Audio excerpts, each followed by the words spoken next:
Welcome to the Discover College Gymnastics podcast. If you're a gymnast or parent of a gymnast dreaming of competing in college, you're in the right place. Each week, join me as I talk to college gymnastics and acro and tumbling coaches from across the country. They'll reveal what they look for in a recruit, what it's like to be a college athlete, and they'll talk about what makes their programs unique. All of this is presented in short, easy-to-consume episodes because believe me, I know you're busy. If you're ready to jumpstart your college gymnastics dreams, you're in the right place. Let's get started. Today I'm speaking with Kelsey Kyle, head coach at West Liberty University in West Liberty, Pennsylvania. She is the head acro and tumbling coach there, and it was a pleasure to talk to her. Coach Kyle is such a positive, inspiring person. She's entering her 6th year as an acrobatics and tumbling coach. I think she had so many really great nuggets to share with recruits, but I think the thing that stuck out to me the most was when she talked about how this is such a stressful time for athletes and they don't really appreciate the process and appreciate how awesome this is that you get to talk to coaches, you get to practice with different teams, and just to really enjoy and embrace the process of being recruited, even though it might seem hard. I love that advice, and I think that you're going to love the rest of the interview. So without further ado, here is Kelsey Kyle, head acrobatics and tumbling coach at West Liberty University. Coach Kyle, welcome to the podcast. Thank you so much for having me. Thank you so much for being here. I know you're busy gearing up for this season. It's November now, so you guys start in February, the season? Yes. Okay, Yes. so this is going to be your 4th season. Is that right? This is actually my 6th season. Your 6th season, and you guys Yes, have which is crazy. You guys have made quite a name for yourself too. You got as high as, what's the highest you've gotten? 11th? Is that what I read? I believe so. That's amazing. Congratulations. Okay, Thank so you. season's coming up. What is one thing that you're most excited about? Yeah, I feel like this time of year where we're kind of at the end of our fall semester and it's where we're able to just see so much of the hard work and all of like the growth and the development of the team from this entire semester kind of come to a close. I just get so excited around this time every single year because now that I don't even know, we've done all of the hard work to get to this point with all of Yep. the learning that now it's like season is actually so close. Like Yeah. we still got a couple months, but we know that around the holidays, time goes so quickly. So it will be February 2nd in no time. And I just think that once we get into meet season and getting to see my team go out there on the mat and compete and do what we've been working so hard for, I think that's always going to be what I'm most excited about. That's the fun part, right? The hard work is Of quote course. unquote over, but now it's you get Yeah. to see the Just fruits of got to all go of your do it. labor. Yeah, exactly. Yeah. Awesome. Before we jump into recruiting, so West Liberty is a Division II school, and unlike gymnastics, where there's not very many Division II schools, there are quite a few of Division II schools in acro and tumbling. Can you just talk a little bit about some of, I think Division II is one of those divisions, like people know Division I, they kind of know Division III, know athletic scholarships and whatnot, but Division II is kind of like the mystery. So maybe can you just tell us a little bit about like some of the differences, maybe in terms of recruiting, like scheduling, that kind of thing, like who you guys compete against? Yeah, so just Division II in general, I love to be a part of, as far as the athletic side of things, but then also with just the student experience part of Division II as a Yeah, whole. Like the NCAA Division II motto is life in the balance. So yeah, it's all about having just the overall best college experience possible, coupled with all of the traditional student experience things that you can have, yeah. but then having the best athletic experience as well. So I was a Division II student athlete. Now I get to coach at a Division II school. So I love it. Um, and as far as just the growth within the Division II schools with acrobatics and tumbling, we're really lucky in the area that we're in, right in West Virginia, where we have just seen so much growth in this region within our state and then growing to the neighboring states, which Right. is really cool to see because, whenever I was an athlete at a Division II school, we had to travel all over the country just to be able to Yeah. compete because there weren't as many schools available then to compete against. And now, just in this region, within 3 hours of driving, we can have a full schedule because the growth in this area has just been so big in the last few years. Yeah. So I think that's super exciting about Division Two as well. And then again, just like the hopeful and excitement of having an NCAA Division Two national championship in the future. Right. That's super exciting to think about as well. But with Division Two, there's different rules for all the different divisions. Something that is new for Division Two though is at for the whole time that I've been coaching, it was we couldn't contact or really like recruit or talk to athletes unless they were a junior or a senior. That Okay. is different now. So we can talk to people that are younger. That's completely new. So I feel like I don't really have a great like timeline or a great plan for how to maybe start recruiting people from that younger age because it's not Yeah. something I've done yet, but it's definitely something that moving forward I'm excited about. Just being able to make those contacts and start making relationships with recruits from that younger age. And then it's also exciting from the growth of the sport perspective to be able to know that there's now kids out there that are in maybe middle school at this time, but they're growing up knowing that they want to do acrobatics and tumbling in college because they've been able to see people older than them kind of pave the way and go from doing gymnastics or doing cheer growing up, but then going to college to do acrobatics and tumbling. So it's really cool to kind of see that shift too, where as far as recruiting goes, it's less pitching the sport and less teaching about what the sport is, and Right. it's becoming more common that you get to see these young girls that know that's what they want to do because it's just becoming more popular and more common for them. It's an option for so many different types of athletes too, from gymnastics to cheer to, I mean, even like a track and field athlete could be an awesome tumbler. And Yeah, for sure. I love what you said about the relationship too, like being able to recruit earlier. Not only does that benefit you because, you know, you're educating younger kids about the sport, but it really is all about like so much about relationships, you know, like you are going like when parents are sending their kids off with a coach, like you're going to be their coach for 4 years. You're going to be like, you know, taking their place, you know, so it's really important that those relationships are really strong when you recruit athletes. Yeah, definitely. And I think that something that's just so big in the recruiting piece is just finding that perfect fit all around because you have to Yeah. find the school that's the perfect fit, the academic portion that's the perfect fit, Yeah. and then also the athletic fit. And it's all of those things that kind of couple together to make like the best overall college experience. So I never want someone to pick something solely because of one thing because Yeah. whenever you're picking that place to go to for the next 4 years, you want that to be your home and to be that like place that you just love so much. And you have to have that overall, again, just perfect fit with all the different areas. And I just think that's really important. Yeah, let's talk about that a little bit.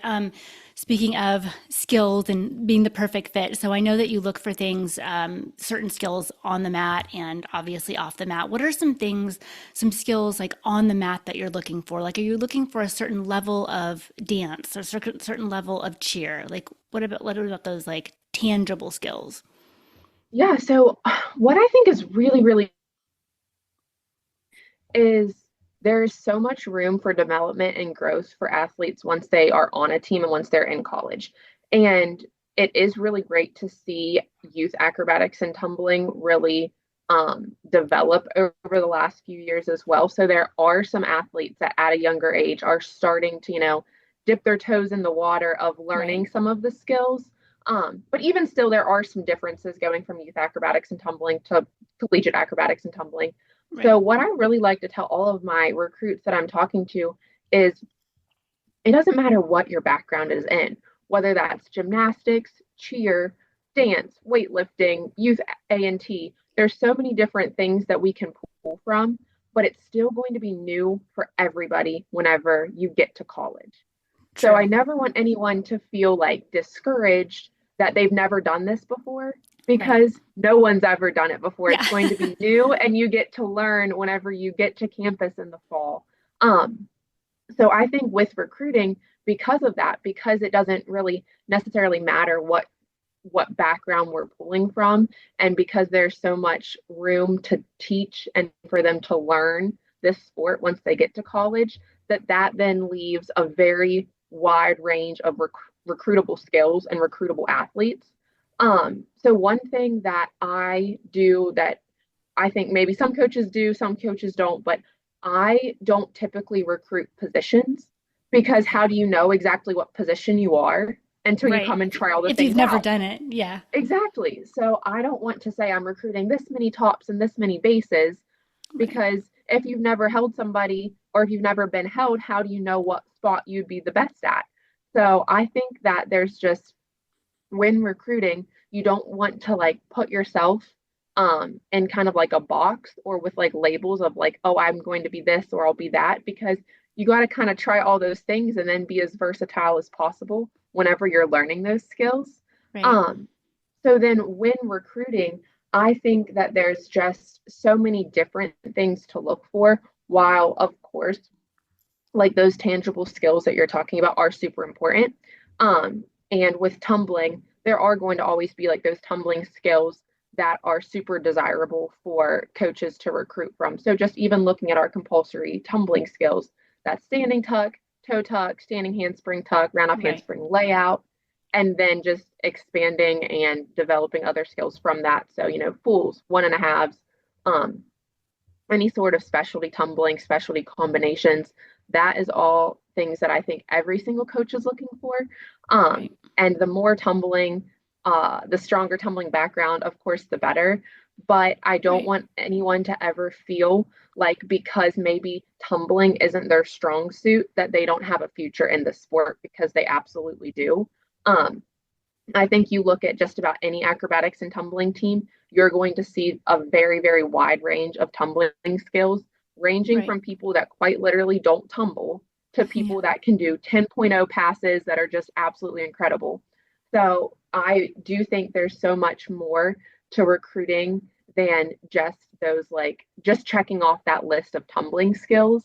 Right. And the biggest thing that I would never want someone to feel is discouraged because of whatever the skills they may or may not have, because Yeah. they might not be a strong tumbler or they might not have a background in tumbling, but they could come in and be one of the most amazing bases in the sport or one Right. of the most amazing tops.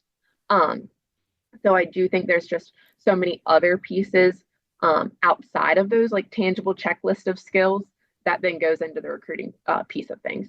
Right. So let's talk. I can imagine based on what you said, like having an athlete come in that's very open-minded, willing to learn, open to new opportunities would be a great intangible skill. Are there any other things that you look for, like, like work ethic, academics, etc.? Yeah, absolutely. Everything you said is so true. And that's a conversation that I have with all of my recruits whenever I have them on campus. I say, you know what, like, we love whenever recruits can come in and like practice with our team so we can kind of get a feel for them. They can get a feel for the team, how people work together, how I Yeah. coach them, all of that. And so normally like after they would practice, we'll have a conversation and I'll say like, you did so great at practice today. I loved seeing you like jump in there and try those things. Um, but more so than your actual ability to learn, I loved your willingness to learn Yeah. because that's what this is all about. So I want people to come in and be on my team who are just so excited, who want to learn this sport, who want to work really hard, who are just excited about this opportunity, grateful for this opportunity. They want to, just learn the history of the sport and know how this has come to be. So to know what has happened before that has given them this opportunity now, and they're just Right. really excited to be a part of it as well. And like I said, to just come in, work hard, and be ready to then pave the way for those other younger girls that are going to look up to them and say, you know what, I want to go do this too. There's so much opportunity in the sport right now, and it's not brand new, but there's new colleges being added all the time. So it's such an exciting time for the sport. Yeah, it absolutely is. And it's, go ahead. Oh no, I was just gonna say. So, how do you go about, like you personally, West Liberty as a whole? How do you go about recruiting your athletes or finding your perfect athlete? Is it do you go to meets, Instagram, people reach out to Yeah, you, I mean, all the I above? think I think it's literally all the above. I feel like it's a huge combination of meeting people virtually whether that's through social media, whether that's through email, whether that's through like those recruiting sites that are out there, Right. meeting people in person, going to competitions, meets, going to gyms, going to schools. By word of mouth is so big too. Like Yeah. this year, we just had signing day, and I have my first like sister coming in. So a girl that Oh, I that's so coached and cool. graduated, now her younger sister has signed to So come on. cool.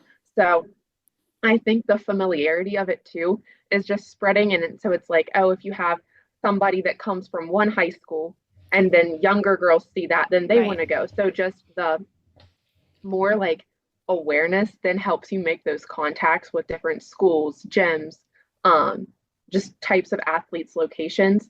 And I feel like as the sport continues to grow, it's probably going to continue to be like that, where there's not really like one way that you recruit. It's just Yeah. reaching out to so many people, being super receptive to anyone that's reaching out to you, and Right. then just um, spreading the word of acrobatics and tumbling and talking to as many people as possible about the sport, because you don't know who you're going to talk to that would say, oh, I know Right. someone who I think would be great at that. Yeah. Yeah. Well, I'm impressed. I mean, you must be doing a great job at this because you have girls I saw like from, you have one from California, I think, and then Ohio, and then not just West Virginia. There's like all the surrounding states. So Yeah. that's So exciting. where West Liberty is located, we're pretty unique too, just because we are in West Virginia, but we are a 15-minute drive into Pennsylvania or a 15-minute drive into Right. Ohio. Right. So we do see a lot from the West Virginia, Ohio, Pennsylvania areas. But then that's the just cool thing about acro is because um, even though we've continued to grow so much, there still are pockets of the US that have more availability to colleges with the sport than others. Right. So if you say are an athlete from California, you don't have as much opportunity in that area. So then you do start looking elsewhere. Exactly. So somehow you can find out about a school that you would have never heard of Yep. unless you started looking at the schools that offer acro. Um, and then I think just that added in with sometimes specific majors, if someone is really Right. like they're really wanting to do one specific thing. Sometimes there's majors that Yeah. are only offered at a few places. So then sometimes that's the perfect match if a school offers acro and that major. Right. So that does definitely um, spread like the net for where we're recruiting from all across the country. Yeah. Well, that's a perfect segue. Let's talk about your school a little bit. A lot of people might not be familiar Okay. with West Liberty. So, what are some awesome things about your school that maybe we wouldn't know just by going to your website? Yeah, so we are located in northern West Virginia. Like I said, it is right in between Ohio and Pennsylvania. We are located in a really tiny town. So the town of West Liberty um, doesn't have a lot. We have the college and a few other things.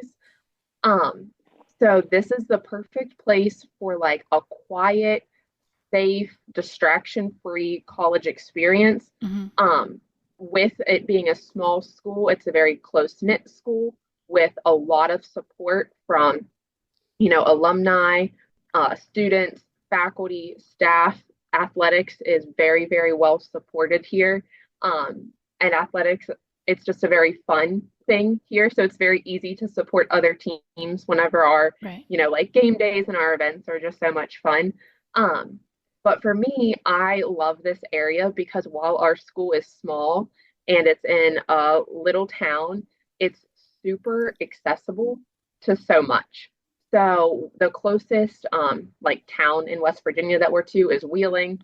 So if you drive 15, 20 minutes, you're in Wheeling where any restaurant, any shopping, going to get your Nice. nails done, any of Yeah. those things are available then. And then we're just about an hour from Pittsburgh, just about an Nice. hour from Morgantown, West Virginia, where WVU is. And then we're about 2 hours from Columbus. Okay. So where we're in that general area, while like our school is in a small little place, there is so much around us. So you can still come and get that, like I said, like safe, quiet, distraction-free college experience, but then you also have accessibility to do really whatever you would be wanting to do or be able to get to whatever you would need Yeah. really easily. And it's a public school, correct? Correct. Yep. So we could talk about financials a little bit, and I'm not holding you to hard, fast numbers or anything, but I mean, everyone always wants to know how much is this going to cost, and I know Yeah. it's different. So I'm sure you have in-state and out-of-state tuition. So can you give me just like a general idea of like financial aid you offer, or just general costs? Yeah, so we offer in-state tuition and then we have out-of-state tuition, but we also have a metro rate for surrounding counties. So those are Okay, counties going into like Ohio, Pennsylvania, Virginia, Maryland, all around, which is like a discounted rate outside of the traditional got it. out-of-state tuition, which is Yep. really, really nice. And we do pull a lot of metro rate students because of that. Um, but with all of our scholarships here, it's actually really, really nice because with being a Division II school, we are able to offer athletic scholarships to our athletes, which they're all partial scholarships. So we're not offering full rides at this point. Um, but we are able to offer partial scholarships to our athletes coming in, and those can all be coupled and stacked with any of our academic scholarships on campus, Okay, which is really, really nice. We do merit-based scholarships, so it's just certain GPA, certain test score, you get that certain amount of scholarship money. got it. And as GPA and test score increase, the amount of scholarship money increases as well, going all the way up to a complete full ride, tuition, housing, meal plan, everything. Um, Got it. so that I think is super nice that you can kind of get a little bit of both, something from the academic piece, Yeah. something from the athletic piece, to then kind of add those two together to kind of get just the closest or smallest bottom line number as possible. Which I think again is very nice that it's not like a pick or choose, which some places Yeah. are where it's one or the other. I love that we Yeah. can add both together to make it Yeah. just as affordable as possible. Awesome. Okay, well, let's not talk about money anymore. Let's talk about something a little bit more exciting. What Okay. what is the typical schedule like during the meet season, or now, either one, in or off season? Someone going into college, everything's new. How do they balance? Like, what does the schedule look like, and how are they supported as they try to balance this new student athlete status that they have? Yeah, so whenever we start in the fall, we do not move back in any earlier. So we like our student athletes move back in when the regular student body population moves back into school, which is usually about the middle of August. And it's actually very crazy because we follow all the NCAA rules. And so when we first move back to school, we're in our preseason or we're in like our off season. So we're only allowed to practice 8 hours a week, Oh, which is okay. crazy because most people are coming into college. And if you're coming from a cheer background or a gymnastics background, Yeah. you might be used to practicing 8 hours on 20, a Saturday. 25 hours. Yeah, 8 hours on a Saturday. Absolutely. Exactly. Yeah. So whenever you're saying, oh, I am used to doing this in one day, and now that's all we're allowed to do all week, it, Yeah. it sounds a little like, what the heck? But I think it's actually so nice because it gives them so much time to acclimate in that first, I would say, like 6 weeks of school. Right. So because we're asking for kind of very little on the athletic end, it really allows them to figure out their schedule, figure out how they study, figure out how Yes. they manage their time without asking for a huge amount of time from them athletically from the beginning. So whenever we start in the weight room. So we're getting, them used to working out with our strength and conditioning coach. We're doing study hall, and then we're doing like a couple practices a week, full team practices, maybe some like individual things, but definitely easing into the school year. And I think that that transitional period in the beginning, because it's normally from when we move back in August till about the beginning of October that we follow that model. Okay. Um, I think that definitely helps people kind of like get just a good grasp on what their schedule is like and how to Yeah. manage it before we then switch to our in season time when we're allowed to go up to 20 hours per week.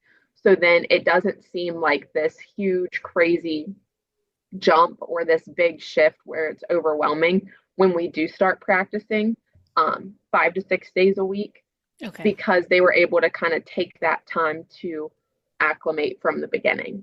So during the season, are your meets usually on the weekends, and do you practice like Monday through Friday with a meet on either a Saturday or a Sunday? Is that kind of like the cadence?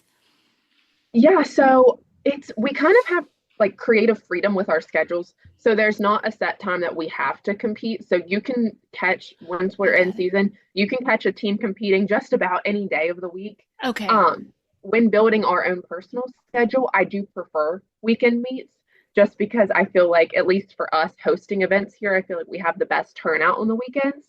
So Right. I love like a Thursday through Sunday, trying to get our meets in that time of the week instead of loading them in the front half. Um, Right. so that's what I like. And then typically when we're in season, we're practicing, I would say 5 days a week, competing 1 day a week, and then off day the day following our meet. Okay. Um, and then there's a couple weeks staggered throughout our season where we might have a little bit longer of a break. But that's kind of the flow of the season once we get started. Well, that sounds totally manageable considering, at least for gymnasts and cheer that I know, that gymnasts and cheer people that I know, it's like 18 to 30 hours a week. So Yeah, 20 hours it's sounds pretty definitely much more manageable. regulated. Yeah, definitely. Okay, so what about you and your coaching style, and what is like the overall kind of like style and culture that you're trying to build at West Liberty, and like what do you want that culture to look like? Yeah, so something that I feel like we talk about a lot here with our team is at this point, there's not a professional acrobatics and tumbling option to go on to once you graduate college. Right. So for the large majority of athletes, once your 4 years in college is up, your time being an athlete in this setting is also over. Yeah. So while we are not spending 4 years preparing people to go become professional athletes, we are preparing people in their 4 years here to become um, really productive members of society and whatever they go on to do next. So, like, we want people to go get jobs and be really fantastic employers. We want people to go on to grad school and to be the best and excel in whatever program they're going into after this. Yeah. Um, so we like to really focus on just like the overall like meaning of what we're getting out of this. So it's not just about tumbling. It's not just about throwing Right. somebody in the air. It's about learning like the discipline, learning to work hard, learning to work with different types of people, learning to manage conflict well, learning to problem solve. And I Yeah. think we can do all of those things through our sport. And then that's going to better prepare them as, adults entering adulthood, which is what happens once you Yeah. graduate college, which can be Yeah. very overwhelming and very scary. I was talking about something similar to this with one of my athletes earlier this week, and we were joking, and she was like, I feel like I need a class to teach me like what to do once I graduate. And I was like, you know what, Yeah. they should have that because you come to college and you take like your freshman experience your first semester. You Yeah. need to take like adult experience your last Yeah. You semester need so a you kind of know, transition. Yeah. yeah, how to transition back out. Um, and we also were talking about how, like throughout your life, you're always kind of on the same track as like your peers around you. So, like, you're in elementary school, everyone goes on to middle school. You're in middle Right. school, everyone goes on to high school. High Yeah. school, not everyone goes on to college, but the people you're with in college all had that same path as you. Like, they went from high school to college. And then once you're in college, and you go on to graduate, you have people that are doing all different things. Like some Yeah. people are getting ready to get married, some people are going to grad school, some people are applying for jobs. So it's the first time that you're not on the same track as the people around you. So it's really just best preparing our athletes so once they are done here, they're ready to take on whatever that next step is and be like the best they possibly can be at it. Yeah, I mean, it's just those intangible skills we were talking about before, all of those things that you learn as a student athlete, like being adaptable and the work ethic and everything, that all comes together. I mean, those all are good in the boardroom or whether you're a spouse or whatever you're going to do. All those things Yeah. are really important. So you have been so generous with your time. I really, really appreciate you being here. Before we start to say goodbye, could you just give us your best advice for a high school student athlete who might be going through the recruiting process, how to best start to reach out to coaches or just your best advice for them? Yeah, I would say as kind of like general advice, I would say you just want to make this an exciting time because that's what it is. And I think it's so easy to get caught up in like deadlines and needing to make a decision and all of your Right. checklists and all of the things that it becomes stressful and Yeah. something that you do not want to spend your time doing. When instead, this should be something that's really, really exciting because you are looking at all of these new opportunities, all of these things, and all these different directions that your future could go in. And that's awesome. Like that is Yes. so exciting that you have trained for so much of your life in Yeah. a certain sport. You've worked hard in the classroom to be able to have opportunity to go on and compete at the next level, and that's not something that everyone gets to have. And Hmm. so I would just say to not let yourself get so stressed out about it that you're able to actually really enjoy the process and really get to enjoy talking to coaches and talking to um, athletes at schools that are already there on the team and getting to visit campuses and really just looking at what that best fit is for you. Um, and then I would say, with ultimately, like as you're going through the recruiting process and as you're getting closer to making that decision, um, you just really want to find the best overall fit, which I kind of hit on a little bit in the beginning, but you Hmm. do have to take into consideration like every aspect of the school that you're choosing because there is always that chance that at some point the sport might not be there anymore. Right. And my first season here coaching was the COVID season when everything got shut down. Yes. Yeah. And so that was terrible. Acro wasn't available to us any longer at that point. Or if you would come to a school and like you would happen to get injured and then acro Yeah. is taken away for a little bit of time. You have to make sure that you're happy at that school no matter what. So then if Yeah. the acro portion would not be there for some amount of time, you would still be happy that you were a student there. So I would just say really weighing your decision on so many factors and not just like one specific thing. Yeah, the broken leg test, right? So if you broke your leg Yeah, and you couldn't do it, then would that school still be a fit for you? I think that is exactly. amazing, amazing advice. Well, thank you so much. I really appreciate this. This was so fun. I know you're Yeah, busy, thank you so much. and good luck in the upcoming season. Yeah, thank you. Thanks so much for tuning in to Discover College Gymnastics. For the full episode transcript, show notes for the episode, and links to all of our social media, visit our website at discovercollegegymnastics.com. Don't forget to subscribe on your favorite podcast player so you never miss an episode. We'll see you next time as we sit down with another coach for an inside look at the world of college gymnastics.